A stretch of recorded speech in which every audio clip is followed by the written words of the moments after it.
Well, howdy folks, and welcome to Mower Mike's. If you are watching this video, you're probably cranking that lawnmower. Let's say it's May, it's already June, possibly that grass is growing high.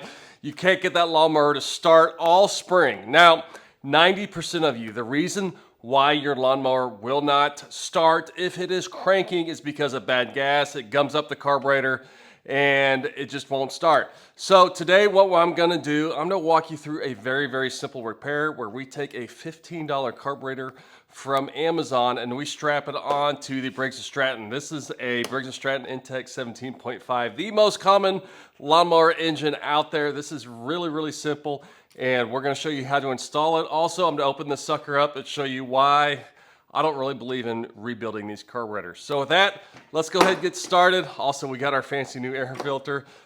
First thing that will make it easier to access, take off the air filter cover, take off the air filter, take off the bonnet. There's gonna be a couple screws up here, a couple screws in the back.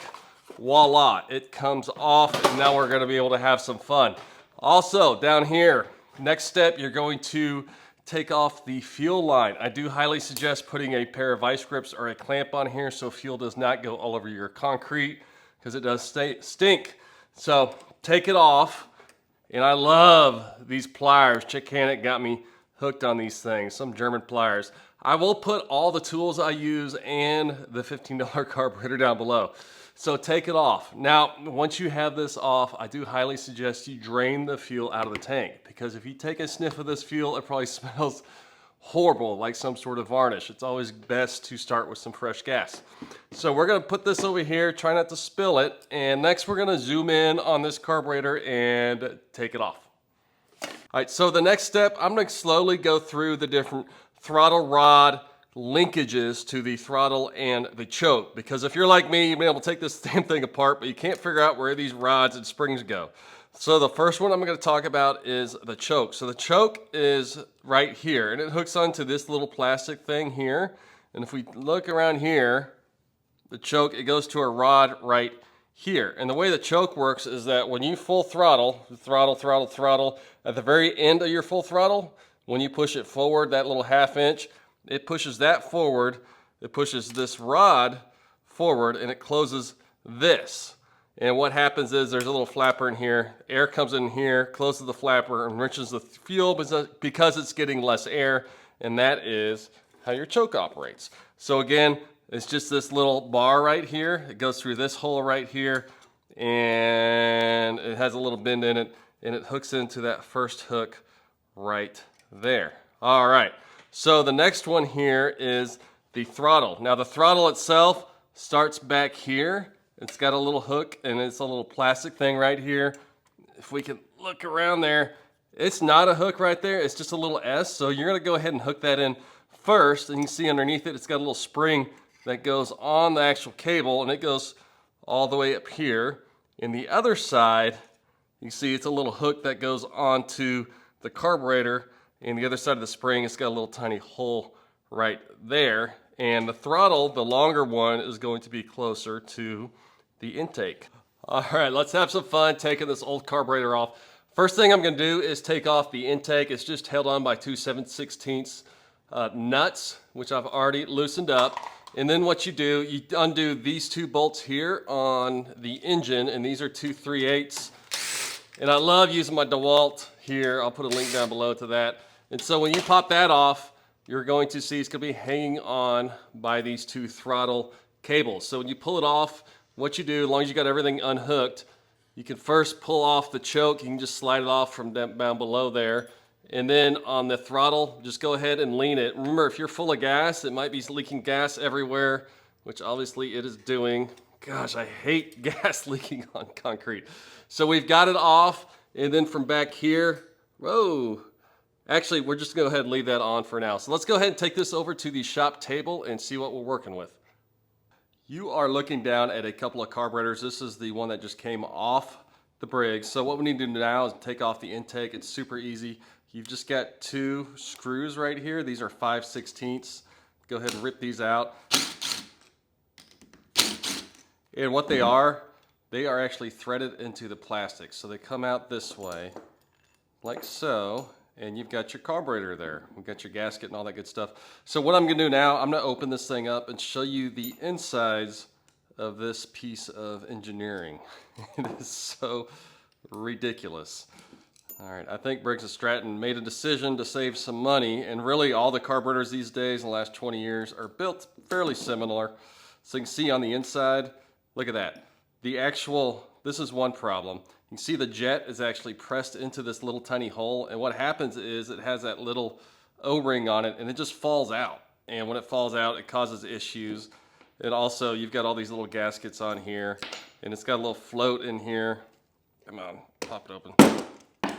So right here, and so it's all one piece, and that jet should be sitting in there, but as you can see, it's just pressed in and it falls out into the bottom of the carburetor. Now, you can go ahead and rebuild these, but honestly, for me, I bought this carburetor for $15.99 delivered to my door. All right, so here we're looking at the new carburetor. This was a legit $15 from Amazon next day. I'll put the link down below. Now, when you put the intake on, remember, it's gonna be facing this way towards the back of the engine because you got your fuel line right there. Intake goes like this, it bolts up to the side of the engine. Make sure to put your new gasket here. That's a very, very important gasket. And then you just take your old screws and hand tighten them on it first. This is a very cheap design. You see the intake is all plastic. And then just cinch them on there like so. And we should be good to go to strap the new one on the carburetor. I like going this route because it's got all new gaskets, got all new plastic stuff on the inside. It's a very simple setup. Even if you have to do this every year, it's an easy fix. So let's go ahead and put the new one on. All right, let's see how smoothly I can get the new carburetor on. Now the first step is we want to re-hook up our throttle linkages.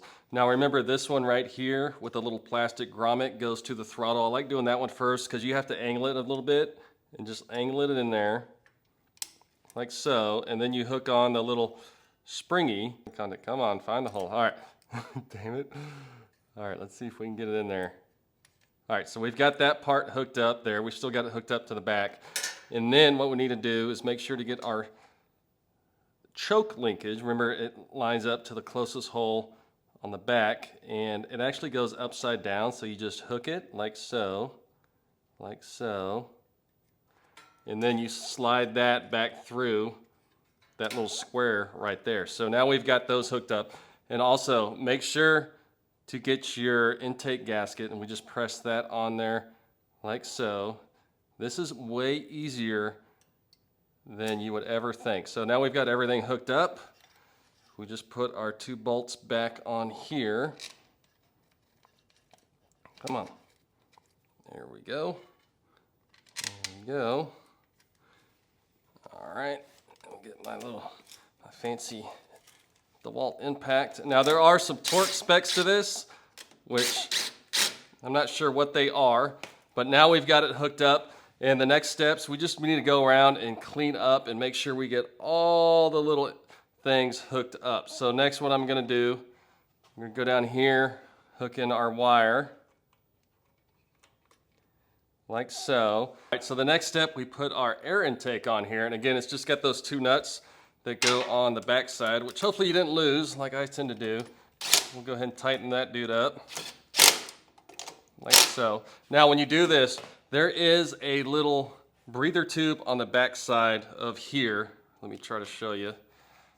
Right here, and it goes on that nub right there. You'll see on the air intake. And make sure, hang on, we'll go vertical. Trying to do this, and make sure that is hooked up on there, because I've done this before and not hooked it up, and then it sucks in dirt and it destroys your engine. Gosh dang it. Come on, hook up on there. There we go. All right, so that's hooked up, and then you've got, remember, your little gas tank breather tube there if you've got it. And then finally, we go ahead and re-hook up the fuel line, like so. And this is a great opportunity, since you've already got it open, to replace the fuel filter. Go ahead and get this thing on here.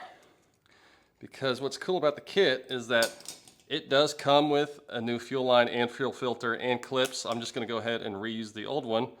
And that is about it for the carburetor. So let's go ahead. We're going to put the top back on her and a new air filter. Step is to put this top back on her. It gets a little tricky. It is good to take your dipstick tube out and you slide it on there like so, and then you go ahead and bolt it back up. You can put a new air filter on there. I'll put a link down below to this one.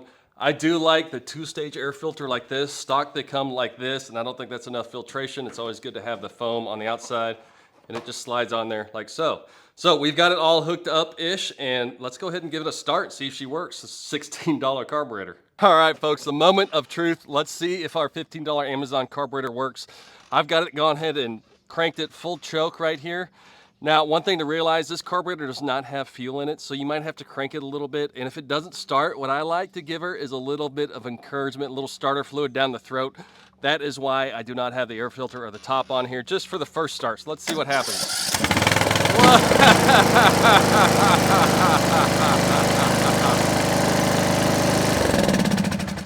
Look at that, she runs like a dream. I know everybody talks trash about these Amazon carburetors, but most of the time they seem to work pretty good, and I think it is a better option than doing the full rebuild.